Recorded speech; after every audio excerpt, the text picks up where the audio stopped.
मुट्ठी में कुछ सपने लेकर, भरकर जेबों में आशाएं।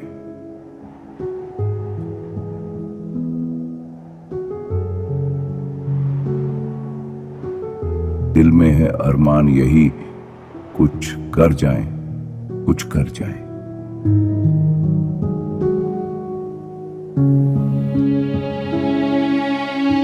सूरज सा तेज नहीं मुझ में, दीपक सा जलता देखोगे।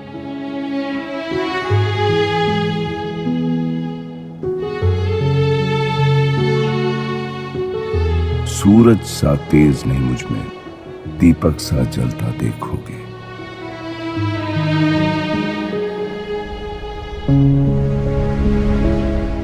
अपनी हद रोशन करने से तुम मुझको कब तक रोकोगे? तुम मुझको कब तक रोकोगे?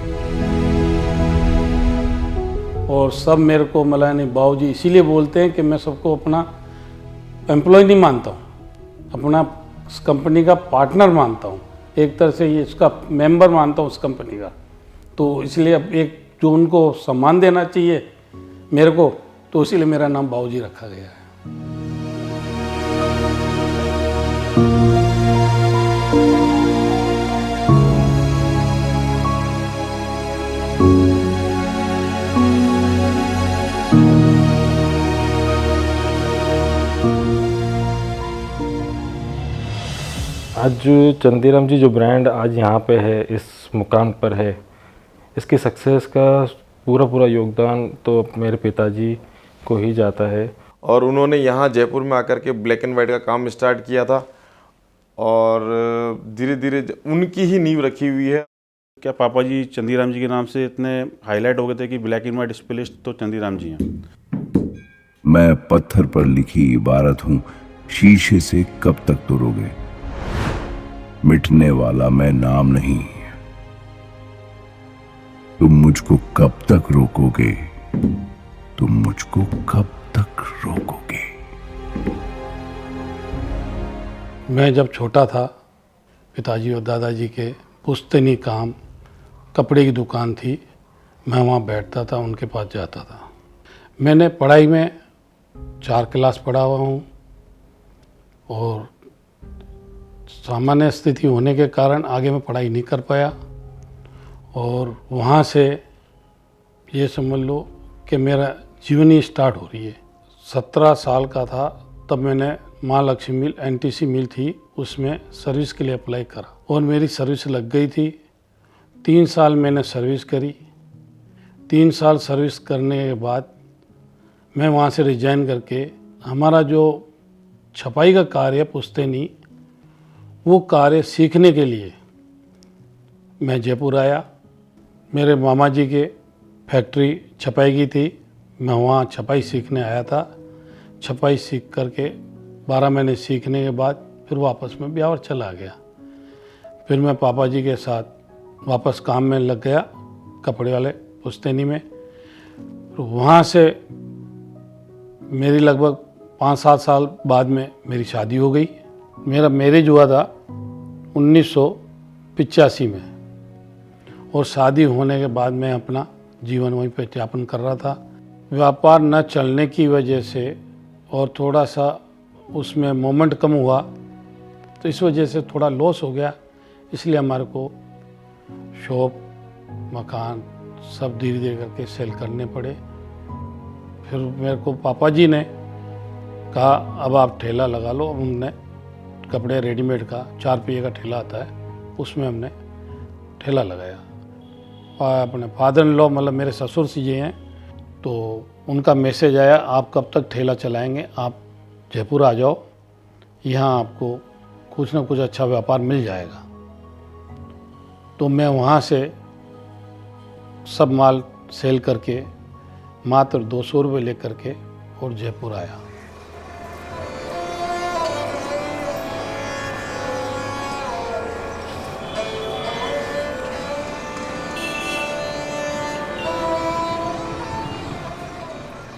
यहाँ आकर के मैंने सर्विस करी, प्राइवेट नौकरी।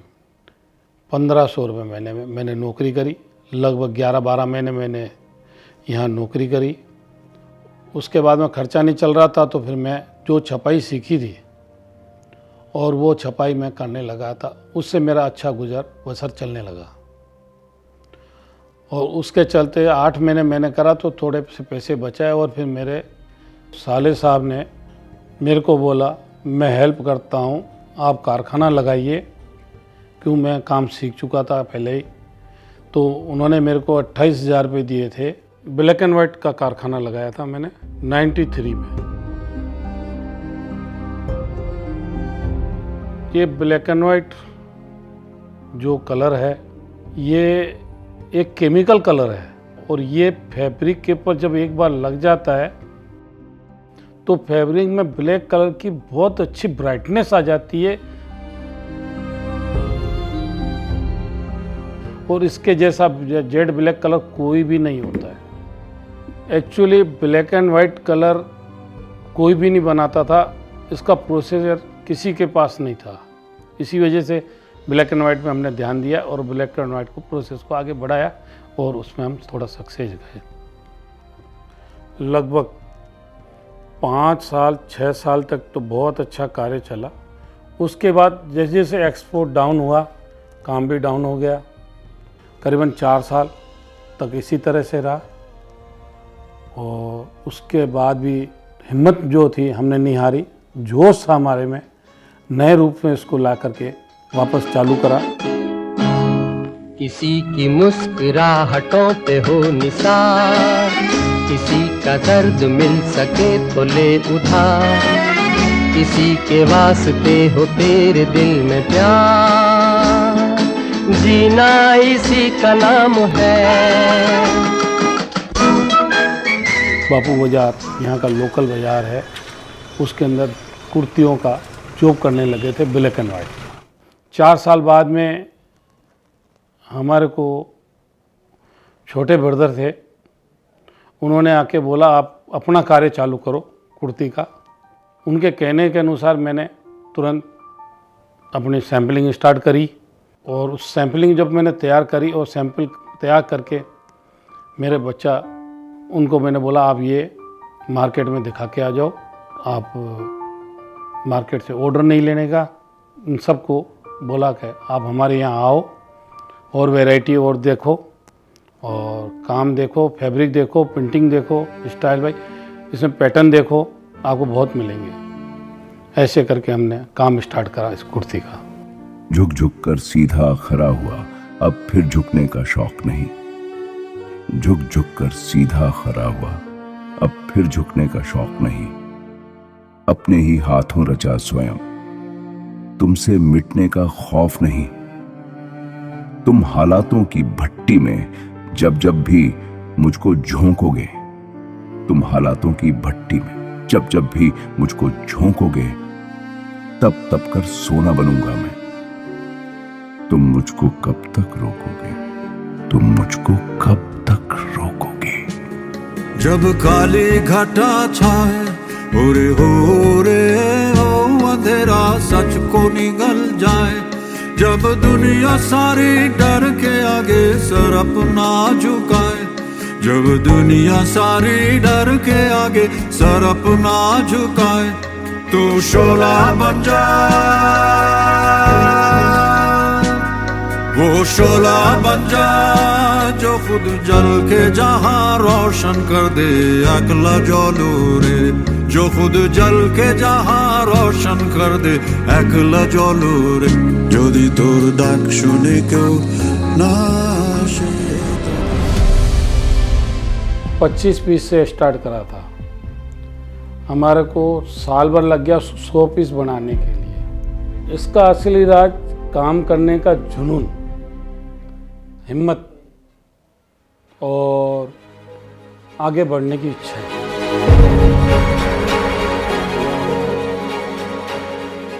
सबसे पहले हैं सतीश भैया आए और बोला आपके साथ रहना है। आज मेरे को जो कपड़े की जानकारी है, सब जानकारी मेरे को मेरे पिताजी से मिली। 12 साल की उम्र से काम कर रहा हूँ। आज जो भी मैं सीखा हूँ वो सब मैंने मेरे पिताजी से सीखा है, उनके आदेशों से ही चल रहे हैं। तो यानी हमारे आदर्श जो हैं वो हमारे पिताजी हैं। और मेरे लिए तो बहुत बड़ी बात है कि मैंने तो जीरो से लेकर के काम उनके हाथ में सीखा है। सतीश भैया के बाद में मुकेश भैया IIT करके आए थे। 2007 के अंदर जब मैं आया, एक दिन की बात है, हम लोग, मैं और मेरे पिताजी बाइक से जा रहे थे हम लोग। तब उन्होंने मुझे बताया कि हम लोग जो है हम नया काम स्टार्ट करने जा रहे हैं कुर्ती का, और हमारा काम भी ठीक हो गया था। लेकिन हम लोगों के जो यूनिट था बहुत अंदर था, तो हमारे यूनिट अंदर होने की वजह से वो काफ़ी क्लाइंट आ नहीं पाते थे। और हमारी, लेकिन हम लोग गारमेंट की इतनी अच्छी स्पेशलिस्ट थी कि कस्टमर हम लोगों के पास, मतलब कस्टमर फ़ोन करके आता था कि यार आपका माल, आपका प्रोडक्ट इतना अच्छा है, हमें चाहिए। जब हम आगे खड़े, थोड़ा सा आगे चलते थे, तो पीछे से हमारे पिताजी बोलते थे कि आप आगे बढ़ो, मैं आपके पीछे खड़ा हूँ। और मैं ये समझता हूँ कि आज भी इस टाइम पे भी हम लोग 3 नहीं, हम लोग 4 जने हैं, मतलब हम 4 दोस्त की तरह काम करते हैं।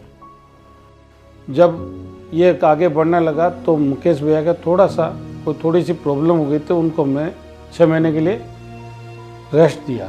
तो मनीष भैया को मैंने चार्ज संभाल दिया, मुकेश भैया का। पीजी मैंने कंप्लीट करा। पोस्ट ग्रेजुएशन के बाद में जब मैं थोड़ा सोच रहा था कि मेरे को करना क्या है, तो पिताजी से मैंने काफ़ी राय ली। उन्होंने बताया कि भाई अपने पास अभी टाइम है, आपके पास टाइम है, आप सोचो।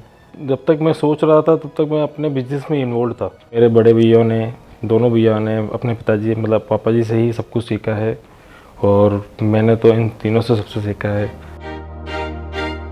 तपती दोपहरी में छाया बने, दुख में मेरे सुख की आभा बने, जब भी रुके मेरे चलते कदम।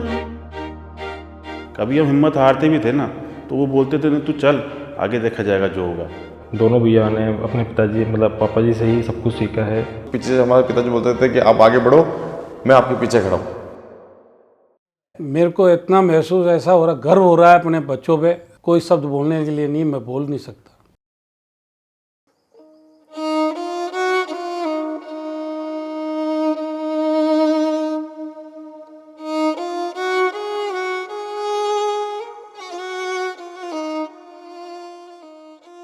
मैं आप लोगों को क्या बताऊं, मेरे पास कोई शब्द नहीं है। मेरे बच्चे और मेरे को, बच्चों और परिवार ने जितना सपोर्ट किया है और जितना मेरे को उन्होंने करा है, मेरे पास कोई शब्द नहीं है बोलने को।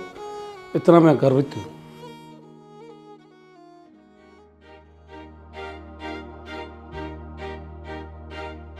तुमने दिया मुझको जीने का दम, जीवन की मेरे परिभाषा हो तुम।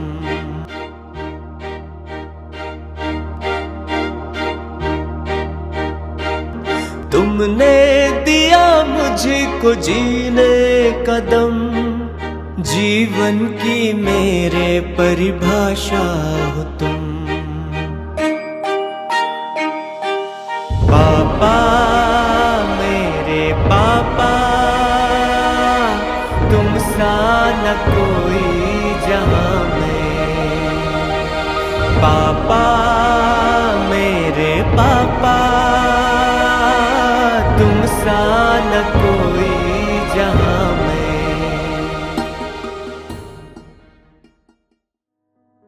ये सीख तो बड़ों से ही मिली है, अपने पिताजी और दादाजी से ही मिली है। वो हमेशा एक ही बात बोलते हैं, थको मत चलो, थको मत चलो। और अगर आप 4 कदम आगे चल रहे हैं तो पीछे के 4 कदम पे नज़र रख लो, आपने कहाँ गलती करी है, उस गलती को दोहराए नहीं, फिर 4 कदम चलो, फिर 4 कदम पीछे वाले चलो, देखो वो गलती करी है, फिर उस गलती को सुधार के आगे और चलो। इस पत्ती को लेकर हम आगे बढ़े।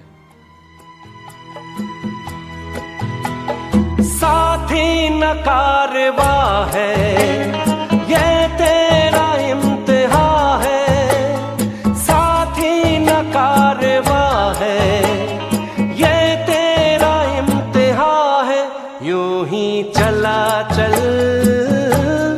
दिल के सहारे, करती है मंजिल तुझको इशारे। देख कहीं कोई रोक नहीं ले तुझको पुकार के, ओ राही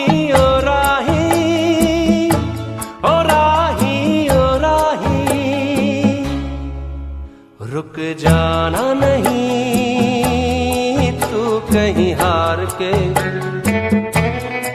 कांटों पे चल के मिलेंगे साए बहार के। ओ राही ओ राही ओ राही ओ राही ओ राही ओ राही ओ राही ओ राही, रुक जाना नहीं तू कहीं हार के, कांटों पे चल के मिलेंगे साए बहार के। ओ राही ओ राही ओ राही ओ राही, रुक जाना नहीं तू कहीं हार के, कांटों पे चल के मिलेंगे साए बहार के।